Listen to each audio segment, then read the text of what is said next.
Guys practice set number 2 की बात करेंगे अपन। एनसीईआरटी बेस्ड अपन मोस्ट इंपॉर्टेंट क्वेश्चंस देख रहे हैं जनरल साइंस सामान्य विज्ञान के। आगे बढ़ेंगे गाइज, चैनल को सब्सक्राइब कर लीजिएगा और घंटे के निशान को जरूर दबा लीजिएगा। आप लोगों के पास में नोटिफिकेशन नहीं आता है तो आप टेलीग्राम ग्रुप ज्वाइन कर सकते हो, डिस्क्रिप्शन में आपको लिंक मिलेगा। क्वेश्चन नंबर 1 की बात कर लेते हैं अपन। मधुमक्खियों के प्रजनन एवं प्रबंधन को क्या कहते हैं? आपको आंसर आता है तो बिल्कुल आपको आंसर देना है, बिल्कुल खाली हाथ नहीं बैठना है, साथ साथ में आंसर देते हुए चलना है। मधुमक्खियों के प्रजनन और प्रबंधन को क्या कहा जाता है? ऑप्शन आपके सामने है सेरिकल्चर, सिल्वीकल्चर, फिशिकल्चर या एपीकल्चर। क्या आंसर बनेगा गाइज? मधुमक्खियों के प्रजनन और प्रबंधन को क्या कहा जाता है? तो यहाँ पे आपका करेक्ट आंसर हो जाएगा ऑप्शन नंबर डी, एपीकल्चर बोला जाता है गाइज। स्पेलिंग पूरी यहाँ पे ये होती है इसकी, एपीकल्चर। पिस्सीकल्चर किसको कहा जाता है गाइज? मछलियों से कहते हैं। और जो सेरिकल्चर है वो कहलाता है रेशम से संबंधित है। और आपका जो सिल्वीकल्चर है गाइज, सिल्वीकल्चर रिलेट करते हैं किससे? आपके पेड़ पौधे वन संवर्धन से संबंधित है गाइज आपका सिल्वीकल्चर। नेक्स्ट बढ़ेंगे क्वेश्चन नंबर 3 की तरफ। एक्जोबायोलॉजी एक विज्ञान है जिसका संबंध किससे है? बताना है आपको। एक्जोबायोलॉजी किससे गाइज? 4 ऑप्शन आपके सामने, आंसर दीजिएगा। एक्जोबायोलॉजी एक विज्ञान है जिसका संबंध किससे है? यहाँ पे अपना आंसर हो जाएगा ऑप्शन नंबर बी, अन्य ग्रहों में जीवन के साथ में। अन्य ग्रहों में जीवन के साथ में जिसको कहते हैं एक्जोबायोलॉजी। नेक्स्ट क्वेश्चन है गाइज, मार्मिकोलॉजी किसका अध्ययन है? मार्मिकोलॉजी इसकी जो इंग्लिश टर्म्स होती है गाइज वो होती है MERMICOLOGY। मार्मिकोलॉजी किसका अध्ययन कहलाता है? क्या आंसर बनेगा यहाँ पे? कीट, चींटी या क्रेस्टिएसिया या आर्थ्रोपॉड्स। यहाँ पे आपका करेक्ट आंसर हो जाएगा ऑप्शन नंबर बी, चींटियों को इंग्लिश में बोला जाता है एंट्स। एंट्स का अध्ययन कहलाता है, चींटियों का अध्ययन कहलाता है गाइज मार्मिकोलॉजी। और गाइज कीट पतंगे होते हैं, कीट पतंगों का अध्ययन क्या कहलाता है? कीट पतंगों का अध्ययन कहलाता है एंटोमोलॉजी। एंटोमोलॉजी ध्यान में रखना है, ठीक है। कीट का अध्ययन एंटोमोलॉजी कहलाता है, चींटियों का अध्ययन कहलाता है मार्मिकोलॉजी।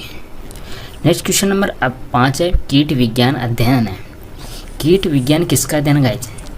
ऑब्वियसली कीटों का अध्ययन है और इसको इंग्लिश के अंदर बोला जाता है गाइज एंटोमोलॉजी।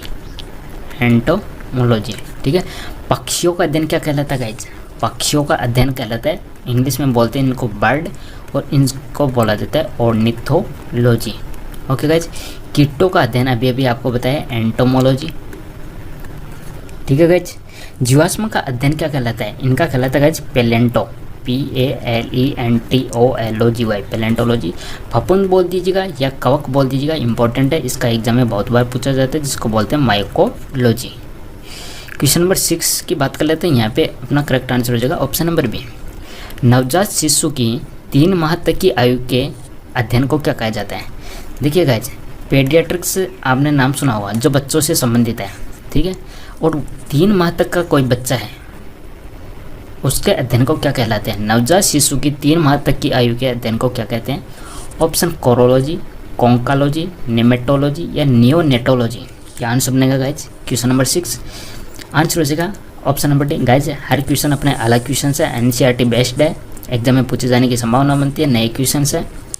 तो पूरा वीडियो देखिएगा, एंड तक देखिएगा और लाइक शेयर जरूर करते रहिएगा। गाइज इसको बोला जाता है इंग्लिश के अंदर, इसकी जो स्पेलिंग होती है वो होती है NEONATOLOGY, नियोनेटोलॉजी। और गाइज एक निमेटोलॉजी, ये होता है जो छोटे छोटे कीड़े होते हैं सूत्रकृमि, उनका अध्ययन कहलाता है निमेटोलॉजी।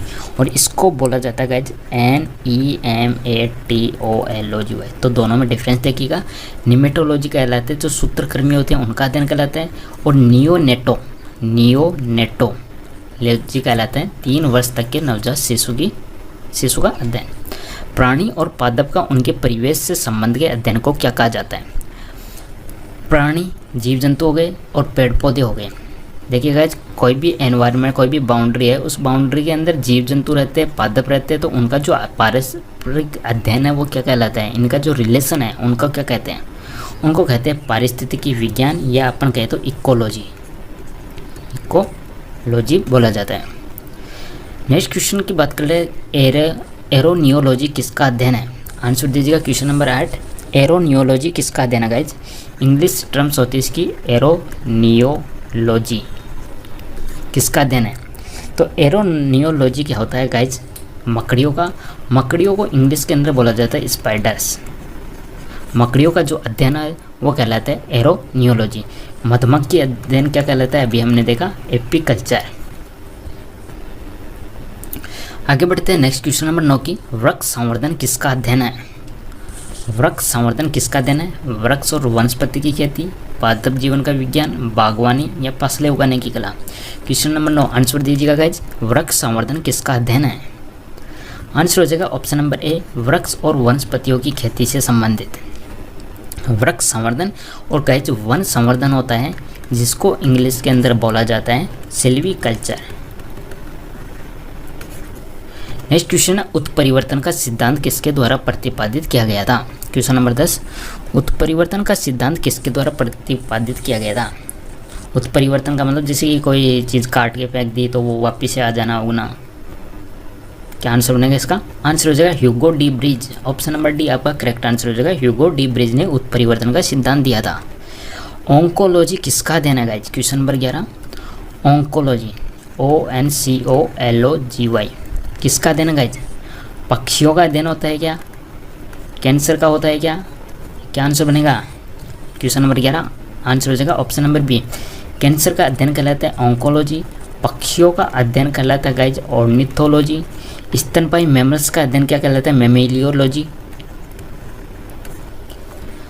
नेक्स्ट क्वेश्चन नंबर, रक्त में एंटीबॉडी और एंटीजन के अध्ययन को क्या कहते हैं।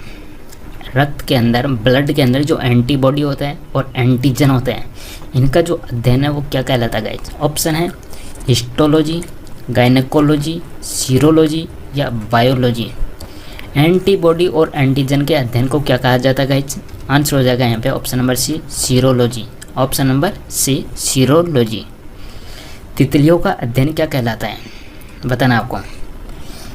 तितलियों का अध्ययन क्या कहलाता है गाइज। इक्थियोलॉजी, मार्मिकोलॉजी, लेपिडेटेरियोलॉजी या पोलिनोलॉजी। आप वीडियो पूरा देख रहे हो, अच्छे से देख रहे हो तो आपको धीरे धीरे याद हो जाएंगे गाइज।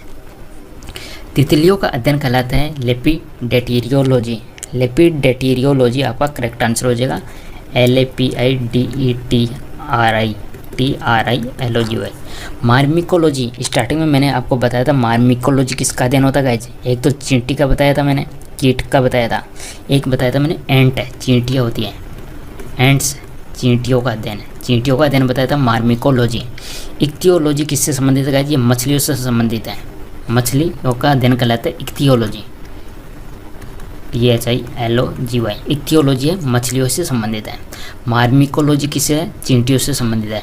लेपिडेटेरियोलॉजी किससे है, तितलियों से। मछलियों से संबंधित अध्ययन क्या कहलाता है, देखिएगा ये क्वेश्चन आ गया अपने पास में। मछलियों से संबंधित अध्ययन क्या कहलाता है। लेपिडेटेरियोलॉजी किसका हो गया गाइज, तितलियों का। इक्थियोलॉजी क्या हो जाएगा यहाँ पे, अपना करेक्ट आंसर हो जाएगा ऑप्शन नंबर बी, इक्थियोलॉजी। मछलियों से संबंधित अध्ययन कहलाता है अपना इक्थियोलॉजी। नेक्स्ट क्वेश्चन है, सजावटी वृक्ष और झाड़ियों के संवर्धन से संबंधित अध्ययन क्या कहलाता है। वृक्ष कौन से है गाइज, सजावटी वृक्ष। नॉर्मल वन संवर्धन होता है, नॉर्मल वन संवर्धन को क्या बोला जाता है गाइज, सिल्वीकल्चर, सिल्वीकल्चर। और सजावटी वृक्ष और झाड़ियों के संवर्धन से अध्ययन को क्या कहा जाता है, आर्बोरिकल्चर।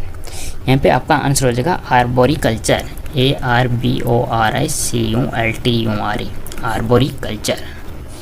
प्रतिरक्षा तकनीकी का विकास किसने किया था। क्वेश्चन नंबर 16, प्रतिरक्षा तकनीकी का विकास किसके द्वारा किया गया। क्या आंसर बनेगा, प्रतिरक्षा तकनीकी, इसका विकास किया गया था गाइज एडवर्ड जेनर के द्वारा। एडवर्ड जेनर ने ही चेचक के टीके की खोज की थी।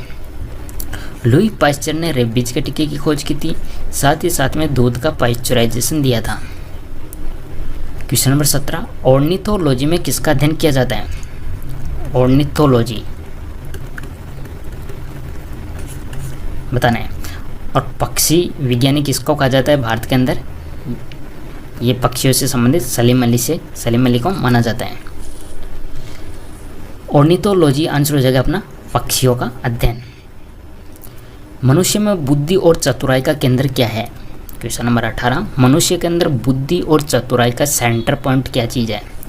सेरिबेलम, हाइपोथैलेमस, सेरिब्रम या स्पाइनल कॉर्ड। ये तीनों पार्ट किसके गए, तीनों पार्ट अपने ब्रेन के हैं। इनमें से बताना है आपको बुद्धि और चतुराई का केंद्र कौन सा है। क्वेश्चन नंबर 18 आंसर हो जाएगा cerebrum. Option number C cerebrum आपका करेक्ट आंसर हो जाएगा, बुद्धि और चतुराई का केंद्र। मनुष्य की सूंघने की क्षमता को नियंत्रित करता है। आंसर दीजिएगा क्वेश्चन नंबर 19 सूंघने की क्षमता को किसके द्वारा कंट्रोल किया जाता है। ऑप्टिकल तो किससे संबंधित हो गई, अपनी आंखों से हो गया। घ्राणेंद्रिय सेरिब्रम ब्रेन से हो गया। यहाँ पे आंसर हो जाएगा option number B. Very good, answer देते रहिएगा इसी तरीके से। घ्राणेंद्रिय पाली। मनुष्य के मस्तिष्क की सबसे बाहरी झिल्ली कौन सी है। सबसे आउटर लेयर पूछा गया गाइज मस्तिष्क की, पियामीटर या ड्यूरामीटर, क्या आंसर बनेगा गाइज। मस्तिष्क की सबसे बाहरी झिल्ली आंसर हो जाएगा ड्यूरामीटर, ऑप्शन नंबर सी। किस रुधिर वर्ग में कोई भी एंटीजन नहीं पाया जाता है। ब्लड के अंदर कौन सा ब्लड ग्रुप है जिसके अंदर एंटीजन नहीं पाया जाता किसी भी प्रकार का। ऑप्शन ए बी या ओ। किसके अंदर एंटीजन नहीं पाया जाता गाइज, आंसर हो जाएगा ओ ब्लड ग्रुप है जिसके अंदर किसी प्रकार का एंटीजन नहीं पाया जाता, यूनिवर्सल डोनर कहलाता है ओ। किस रुधिर वर्ग में एंटीबॉडी नहीं पाई जाती। एंटीबॉडी के बारे में पूछा गया है, किसके अंदर एंटीबॉडी नहीं पाई जाती, ए बी या ओ। आंसर दीजिएगा किसके अंदर एंटीबॉडी नहीं पाई जाती। आंसर हो जाएगा ए बी के अंदर एंटीबॉडी नहीं पाई जाती। सामान्य मनुष्य स्वस्थ मनुष्य का जो ब्लड प्रेशर है, रक्तचाप है, वो कितना होता है। ब्लड प्रेशर कितना होता है गाइज, नॉर्मल। आंसर हो जाएगा यहाँ पे ऑप्शन नंबर बी 120 से 80। और जो मेजर किया जाता है उसके अंदर कौन सा धातु काम में लिया जाता है गाइज, मरकरी का लेवल मेजर किया जाता है। खाद्य पदार्थों को पौधे में स्थानांतरण का मुख्य रूप कौन सा है। खाद्य पदार्थों का पूछा गया है, पौधों में स्थानांतरण का मुख्य रूप कौन सा है। किस फॉर्मेट के अंदर स्थानांतरण होती है, ट्रांसफर होती है। ग्लूकोज, स्टार्च, सुक्रोज या प्रोटीन। खाद्य पदार्थों का पौधों में स्थानांतरण आंसर हो जाएगा यहाँ पे सुक्रोज के रूप में। ध्यान में रखना है आपको, सुक्रोज के रूप में होता है। खाद्य पदार्थों का पौधों में जो स्थानांतरण होता है वो सुक्रोज के रूप में होता है। और गाइस ये जो भोजन है ये फ्लोएम के द्वारा फ्लो होते हैं, ठीक है। और पानी है गाइस, पानी जाइलम के द्वारा फ्लो होता है। श्वसन की अभिक्रिया में खाद्य पदार्थों की परिणति क्या होती है। श्वसन अभिक्रिया होती है, उसमें खाद्य पदार्थों का क्या होता है, दहन होता है या अपघटन होता है, संश्लेषण होता है, परिवर्तन होता है, क्या होता है। श्वसन की अभिक्रिया में खाद्य पदार्थों का क्या प्रोसेस होता है। आंसर हो जाएगा यहाँ पे विघटन। खाद्य पदार्थों का विघटन होता है। ये था अपना प्रैक्टिस सेट नंबर 2 जिसमें अपन ने फिर से टॉप 50 क्वेश्चन किए। गाइज वीडियो को लाइक जरूर कर दीजिएगा, चैनल को सब्सक्राइब कर लीजिएगा। नोटिफिकेशन नहीं आता तो आप टेलीग्राम ग्रुप से जुड़ जाइएगा जिसका डिस्क्रिप्शन में आपको लिंक मिल जाएगा।